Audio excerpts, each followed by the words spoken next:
नमस्कार।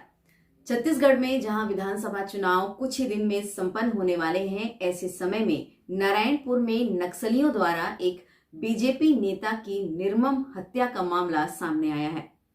यह हत्या का मामला इसलिए खास हो जाता है कि जहां हर तरफ पार्टियां अपने अपने पार्टी की उपलब्धियों को गिनाती हैं, ऐसे समय में नक्सली हमला होना कहीं ना कहीं छत्तीसगढ़ में नक्सली मूवमेंट की ओर इशारा करता है।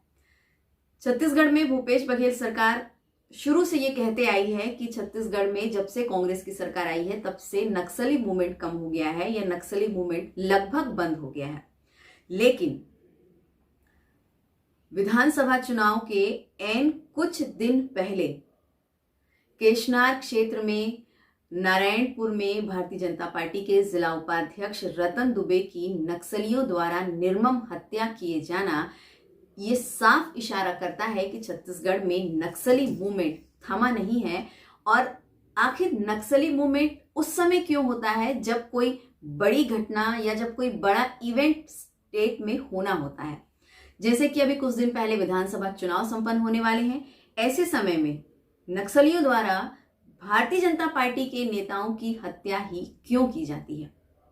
सवाल इसलिए उठता है क्योंकि कुछ दिन पहले मोहला मानपुर अंबागढ़ चौकी जिले के औंधी क्षेत्र के नक्सल प्रभावित ग्राम सरखेड़ा में भी गोली मारकर जिस भाजपा नेता बिरजू राम तारम की हत्या की गई थी, वो भी हत्या उसमें भी जो नक्सली थे वो हथियारों से लैस होकर के आए। उन्होंने बिरजू राम तारम के घर के अंदर घुस करके भारतीय जनता पार्टी के जो नेता थे उसकी हत्या करी। ठीक ऐसे ही हत्या 2009 में भी विधानसभा चुनाव के बाद की गई थी, जहां पर नक्सलियों ने बीजेपी के प्रत्याशी रहे दरबार सिंह की वहां पे हत्या कर दी थी। सवाल उठना लाजमी है कि आखिर क्यों छत्तीसगढ़ में भारतीय जनता पार्टी के नेताओं की ही टारगेट किलिंग की जाती है। हालांकि रतन दुबे की हत्या बताया जाता है कि वो अपने केशनार क्षेत्र में अकेले चुनाव प्रचार के लिए निकले थे। जैसा कि आपको पता है कि छत्तीसगढ़ में इस समय विधानसभा चुनाव संपन्न होने वाले हैं और हर क्षेत्र में हर पार्टी के प्रत्याशी अपने अपने क्षेत्र में चुनावी प्रचार में व्यस्त हैं। ऐसे समय में नारायणपुर के केशनार क्षेत्र में रतन दुबे भी नक्सल प्रभावित जो क्षेत्र है वहां पर अकेले चुनाव प्रचार करने के लिए गए थे और वहां पे नक्सलियों द्वारा उनकी निर्मम हत्या कर दी जाती है। यह हत्या क्यों की गई, किस लिए की गई, कैसे की गई, अभी पुलिस द्वारा इसकी कोई पुष्टि नहीं की गई है। ऐसा माना जा रहा है कि यह हत्या गोली मार करके की गई है, कुछ का कहना है कि यह हत्या नक्सलियों द्वारा कुल्हाड़ी मार करके की गई है। हालांकि पुलिस ने अभी इस मामले में कोई भी स्पष्टीकरण नहीं दिया है कि रतन दुबे जो जिला उपाध्यक्ष थे भारतीय जनता पार्टी के नारायणपुर जिले से, उनकी हत्या नक्सलियों द्वारा कैसे की गई है। हालांकि भारतीय जनता पार्टी ने इस पूरी घटना की निंदा की है। उन्होंने सोशल मीडिया प्लेटफॉर्म एक्स पर रतन दुबे को श्रद्धांजलि भी दी है और रतन दुबे को श्रद्धांजलि देने के बाद उन्होंने जो टैग लाइन दी है, उन्होंने ये भी कहा है कि छत्तीसगढ़ में कांग्रेस सरकार के समर्थित और पोषित नक्सलियों द्वारा भारतीय जनता पार्टी के नेता की फिर एक बार निर्मम हत्या कर दी गई। सोचने वाली बात यह है कि छत्तीसगढ़ चुनाव के ऐन कुछ दिन पहले इस तरह से निर्ममता पूर्वक भारतीय जनता पार्टी के नेताओं की हत्या करना क्या इस ओर साफ इशारा करता है कि छत्तीसगढ़ में अभी भी नक्सली मूवमेंट शांत नहीं हुए हैं। ये बिल्कुल सही बात है।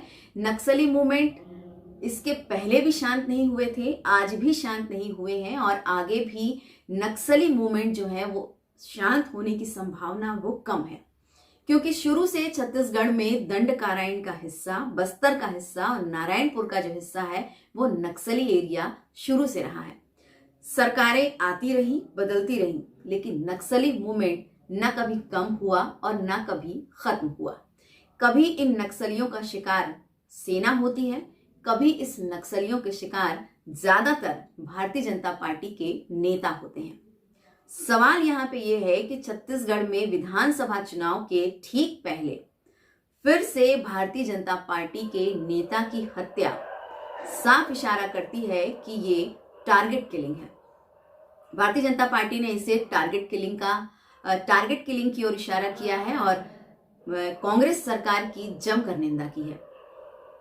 आपको एक बार फिर बताते चलें कि नारायणपुर में हुई इस घटना से भारतीय जनता पार्टी जहां गुस्से में है, जहां उसने अपने इस गुस्से को सोशल मीडिया प्लेटफॉर्म पर भी उन्होंने इसको जाहिर किया है, तो वहीं रतन दुबे की निर्मम हत्या को लेकर के जो ओम प्रकाश माथुर हैं उन्होंने रतन दुबे को जो श्रद्धांजलि दी है और उन्होंने कहा है कि रतन दुबे की जो निर्मम हत्या है वो व्यर्थ नहीं जाएगी। तो क्या हम ऐसा माने कि आने वाले समय में यदि 2023 के विधानसभा चुनाव में यदि छत्तीसगढ़ में भारतीय जनता पार्टी की सरकार बनती है तो क्या सबसे पहले नक्सलियों के सफाए पर काम किया जाएगा या नक्सली मूवमेंट रोकने पे काम किया जाएगा? और क्या चुनाव के कुछ दिन पहले इस तरह की निर्मम हत्या जिसे Bharatiya Janata party target killing का नाम दे रही है, ऐसे समय में क्या कांग्रेस को इसकी क्षति होगी या कांग्रेस को इस नक्सली हत्या का खामियाजा भुगतना पड़ सकता है क्योंकि चुनाव सर पर है? खैर, ये तो आने वाला समय बताएगा कि इस तरीके की जो निर्मम हत्याएं हुई हैं जिसको लेकर के समय समय पर भारतीय जनता पार्टी ने आंदोलन भी किया है, चाहे वो बिरजू राम तारम की हत्या हो, चाहे वो दरबार सिंह की हत्या हो और अब चाहे वो रतन दुबे की निर्मम हत्या नक्सलियों द्वारा किए जाने का मामला हो। ओवरऑल छत्तीसगढ़ में देखा जाए तो पूरा मामला नक्सलियों से जुड़ा हुआ है। सरकार कोई भी आए, चाहे वो भारतीय जनता पार्टी की हो, चाहे वो कांग्रेस की हो, चाहे वो किसी की भी आए, छत्तीसगढ़ में यदि नक्सली मूवमेंट शांत नहीं होंगे तो इस तरीके से ही टारगेट किलिंग आगे भी की जाती रहेगी।